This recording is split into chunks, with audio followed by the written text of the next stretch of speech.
Hello, dear students. We are continuing in the unit 6 of 11th class physics. Unit 6, that is the name gravitation. And as we know, in this unit we will continuing the Kepler's laws of planetary motion. हम इस unit में Kepler's laws of planetary motion को study कर रहे थे। Previous video lecture में हमने Kepler's first law की बात की थी। There are 3 laws of planetary motion. Kepler ने जो लॉज दिए प्लैनेट्स किस तरह से रिवॉल्व करते हैं सन के अराउंड, तो उसको लेकर 3 लॉज दिए गए। फर्स्ट लॉ जिसका नाम था केपलर्स फर्स्ट लॉ, जिसका नाम था लॉ ऑफ ऑर्बिट्स। तो एक बार फिर से थोड़ा सा इसको दोबारा से स्टडी कर लेते हैं। प्रीवियस वीडियो लेक्चर में भी आपको ये बताया गया था। फर्स्ट लॉ में केपलर ने ये कहा कि every planet revolve around the sun in an elliptical orbit.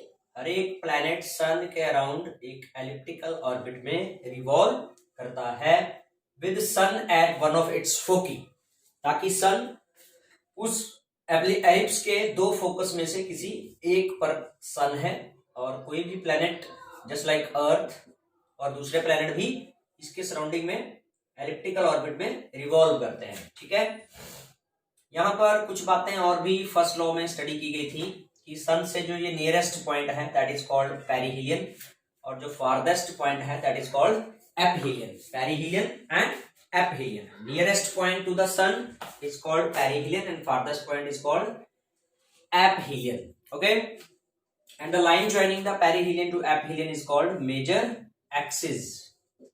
क्या नाम दिया था बेटा इसका? Major axis.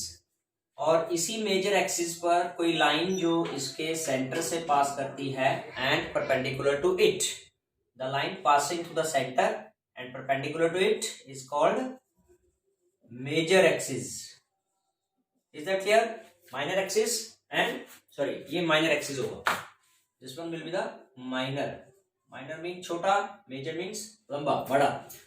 So major axis and minor axis. Major axis minor axis किसी पॉइंट O पर इंटरसेक्ट करते हैं, suppose that, and we name the minor axis as CD। ठीक है, तो ये कुछ डिस्टेंसेस जो यहां पर हैं OP है या O से A डिस्टेंस है, ये दोनों इक्वल होंगे क्योंकि इक्वली बाइसेक्ट हो रहा है सेंटर पे, O पॉइंट सेंटर आ रहा है। We will call it as semi major axis. ठीक है, और इसी तरह से O से C डिस्टेंस या O से जो D डिस्टेंस है we will call it as semi minor axis. ठीक है, सेमी मेजर एक्सिस और सेमी माइनर एक्सिस, ये वाले जो डिस्टेंसेस हैं सेमी मेजर एक्सिस, ये वाले distances semi minor axis. Is that clear? Now what about the second law, Kepler's second law, law of areas. Second law की अगर हम बात करें, केपलर सेकंड लॉ का दूसरा नाम लॉ ऑफ एरियाज भी है। तो इसके लिए डायग्राम हम थोड़ा सा पहले अंडरस्टैंड करेंगे। सन को प्लैनेट से ज्वाइन करने वाली इमेजिनरी लाइन, यहां पर सपोज दैट प्लैनेट है, तो ये सन को प्लैनेट से ज्वाइन करने वाली लाइन है। सपोज दैट किसी समय ये प्लैनेट यहां पर था P1 पोजीशन पर, और कुछ देर बाद ये पहुंच गया P2 पोजीशन पर। ठीक है, तो सन को प्लैनेट से ज्वाइन करने वाली लाइन ने कुछ एरिया कवर किया। दिस इज द एरिया, ये वो एरिया है। This is the area covered by the line joining the sun to the planet. कुछ टाइम में ये एरिया कवर किया गया, ठीक है, प्लैनेट के द्वारा। अब कुछ और पोजीशंस लेते हैं। इधर सपोज दैट किसी समय प्लैनेट, यही प्लैनेट P3 पोजीशन पर है, और इधर ये पोजीशन P4 है। These are different positions of planet. ये एक ही प्लैनेट डिफरेंट पोजीशंस पर है, position P1, P2, P3, P4। इधर भी P3 से P4 तक प्लैनेट ने कुछ एरिया कवर किया है। The line joining the planet with the sun, sun से प्लैनेट को ज्वाइन करने वाली लाइन ने कुछ एरियाज कवर किए हुए हैं। लॉ ये कहता है कि अगर ये टाइमिंग इक्वल है, P1 से P2 तक की टाइम और P3 से P4 तक का जो टाइम है अगर ये सेम है तो ये एरिया कवर्ड भी इक्वल होंगे। Let we name P1 to P2 वाले टाइम को T1 और P3 से P4 तक के टाइम को हम T2 नाम दें। तो अगर T1 इक्वल्स टू T2 है तो लॉ ये कहता है area P1S P2 equals to area P3S P4. The statement ये है the line joining the planet to the sun sweeps या covers equal area in equal intervals of time. This is the statement of Kepler's second law of areas. The line joining the planet to the sun sweeps out equal area in equal intervals of time. ठीक है, कहने का मतलब यह है ये planet इस orbit में अगर कोई डिफरेंट पोजीशंस को हम एक साथ लेकर कंपेयर करें तो उन पोजीशंस के बीच में अगर टाइमिंग एक जैसी होगी तो एरिया कवर्ड भी सेम होगा। ठीक है, this is the mean. So as we are comparing here on the orbit the distance P1 से P2 तक के डिस्टेंस को अगर डिवाइड करें हम डिस्टेंस P1 P2 और इधर डिस्टेंस P3 से P4 डिस्टेंस है। इनके टाइम टेकन से हम इसको डिवाइड करते हैं। टाइम टेकन दोनों तरफ T1 और T2 है, लेकिन अगर उसको हम इक्वल मान रहे हैं, ठीक है, तो न्यूमरेटर में जो चीज बड़ी है वही फैक्टर बड़ा होगा। और यहाँ पर हम ऑब्जर्व करते हैं कि P1 टू P2 का जो इधर जो ये वाला पार्ट होगा डिस्टेंस का ये लार्ज होगा। P3 P4 P1 P2 ये थोड़ा सा ऐसे बन गया है, it will be like this, है ना। अगर इक्वल एरिया हमने दिखाना है तो इसको थोड़ा सा इस पोजीशन पर लाना होगा, हमें थोड़ा सा क्लोज, P2 को P1 से थोड़ा क्लोज दिखाना है ना। एरियाज इक्वल तभी आएंगे, दिस विल द सिचुएशन। आपको थोड़ा सा क्लियर हो रहा है कि P1 टू P2 जो गैप है, डिस्टेंस है, P3 P4 से कम है। So divide by T1 T2 जो दोनों इक्वल है, so it will be less than distance covered by time taken, that is velocity. तो इस पोजीशन पर जो वेलोसिटी होगी अगर उसको हम V1 नाम दें और इधर वाली को V2, so V1 will be less than V2। तो कहने का मतलब ये हो जाता है कि when the linear speed of the planet when closer to the sun is more, जब प्लैनेट सन के क्लोजर होता है तो उस समय की जो लीनियर स्पीड है V2, जिसको हम नाम दे रहे हैं, वो ज्यादा है उस समय की स्पीड के जब प्लैनेट सन से दूर है। सो जितना दूर होगा प्लैनेट सन से उतनी उसकी लीनियर स्पीड कम होगी और जितना क्लोज होगा उतनी उसकी लीनियर स्पीड ज्यादा होगी। Is that clear?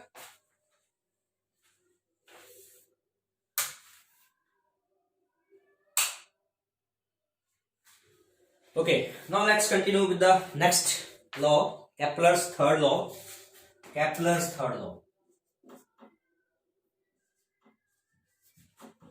Third law, and the other name of this law is law of periods. Periods means time period. ठीक है, टाइम पीरियड क्या होता है? सबसे पहले हम टाइम पीरियड की डेफिनेशन लें। The time taken by the planet to go through the one revolution around the sun, है ना। किसी भी प्लेनेट का सन के अराउंड इस ऑर्बिट का पूरा एक चक्कर लगाने में जो टाइम लिया जाएगा, that is called the time period. Different planets का अलग अलग होता है।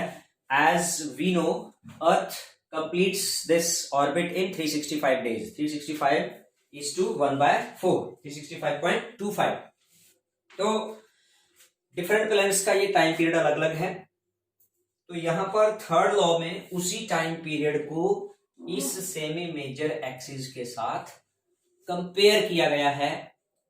अलग अलग प्लैनेट्स का टाइम पीरियड अलग है, उनका सेमी मेजर एक्सिस भी अलग अलग है। जो एवरेज डिस्टेंस है सन से प्लैनेट का एवरेज डिस्टेंस, वो भी डिफरेंट प्लैनेट्स का अलग अलग है। कुछ प्लैनेट्स नजदीक हैं तो उनका सेमी मेजर एक्सिस स्मॉल होगा, जो प्लैनेट दूर है सन से उसका सेमी मेजर एक्सिस लार्ज होगा। So the statement is square of the time period of every planet is directly proportional to cube of the semi major axis. ये r यहाँ पर जो रिप्रेजेंट कर रहा है सेमी मेजर एक्सिस को represent कर रहा है, यानी कि उस प्लेनेट का सन से एवरेज डिस्टेंस जितना है उसके क्यूब के डायरेक्टली प्रोपोर्शनल है उसी प्लेनेट के टाइम पीरियड का स्क्वायर. ठीक है. So this is here statement of the third law.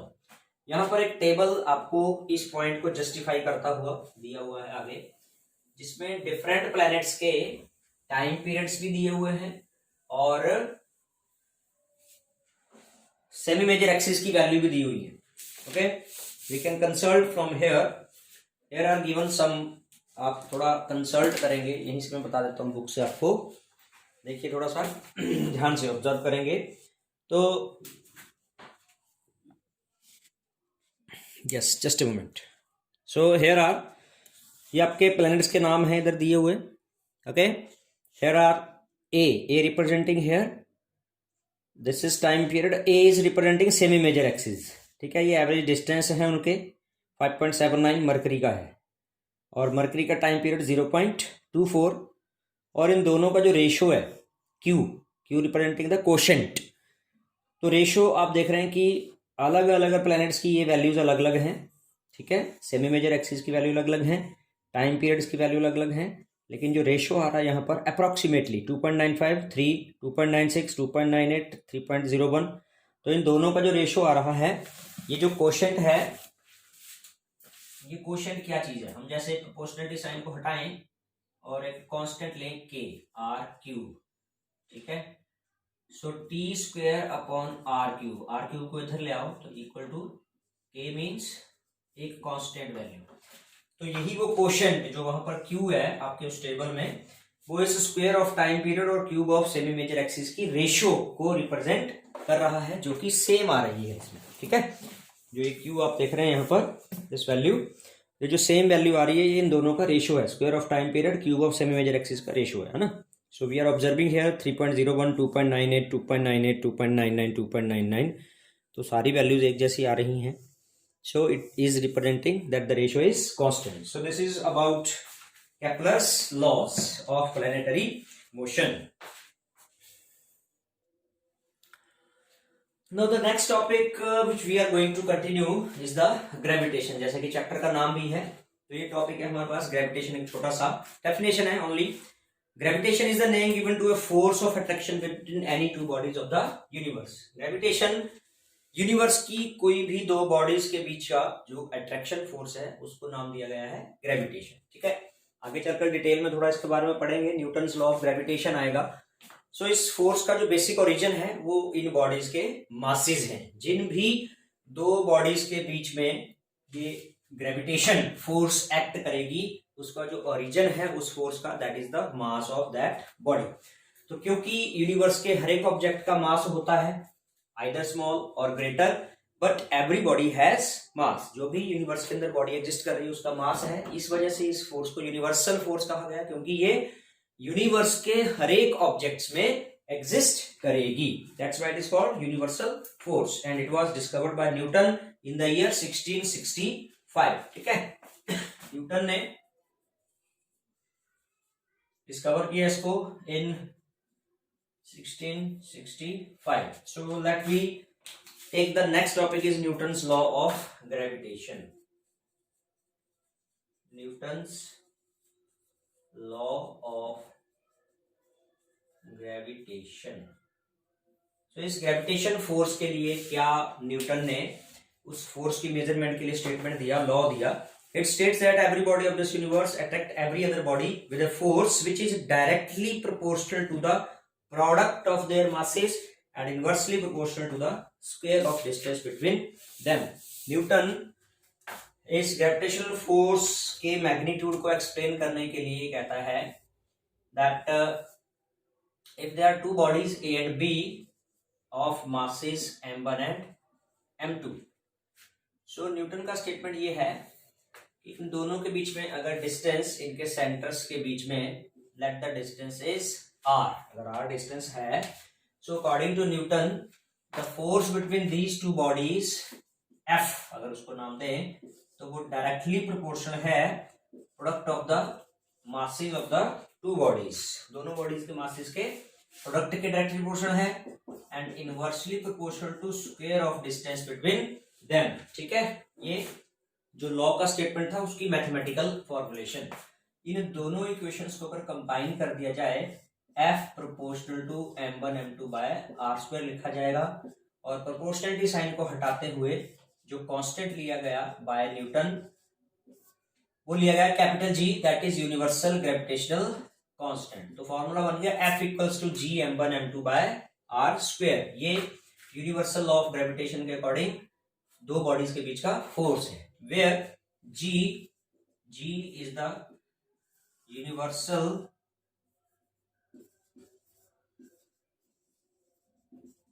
Gravitational constant जिसकी वैल्यू कितनी है 6.63 इंटू 10⁻⁻11। ठीक है, 6.67 into 10⁻11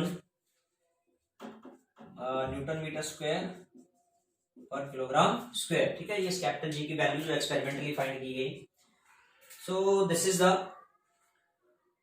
formula for the universal gravitational force between the two objects. ठीक है, तो यहाँ पर अगर हम डायमेंशनल कैलकुलस के अकॉर्डिंग, डायमेंशनल एनालिसिस के अकॉर्डिंग अगर हम इस कैपिटल जी के डायमेंशंस को भी कई बार कैलकुलेट करते हैं वहां dimensional formula of this capital G, तो formula F R square upon m1 m2 से निकाला जा सकता है ना। क्रॉस मल्टीप्लाई कर देंगे, जी की वैल्यू चाहिए हमें तो आर स्क्वायर इधर आ गया, m1 m2 अपॉन में आ गया। तो f का dimension formula mlt-2, r square it means r एक डिस्टेंस है, लेंथ है तो L2 और m1 m2 मतलब m square 2। So we will solve it, m l और t तीन टर्म्स हैं, ये स्क्वायर पावर ऊपर आएगी तो 1 - 2 दैट इज -1, l एक यहाँ है और 2 पावर यहाँ है l3 and t -2, m -1 l3 t -2 will be the dimensional formula for universal gravitational constant. So this is all about the Newton's law of gravitation. ये स्केलर फॉर्म में अभी तक जो हम पढ़ रहे हैं, क्योंकि फोर्स है, वेक्टर क्वांटिटी है, लेकिन न्यूटन ने अभी जो स्टार्टिंग में इसको दिया है, अभी हम जो स्टडी कर रहे हैं ये उसका स्केलर फॉर्म है, उस फोर्स का स्केलर फॉर्म है। आगे चलकर हम नेक्स्ट वीडियो लेक्चर में इसका वेक्टर फॉर्म स्टडी करेंगे, कुछ और भी टॉपिक आएंगे। Till then okay bye. बाकी के टॉपिक्स हम नेक्स्ट वीडियो लेक्चर में स्टडी करेंगे।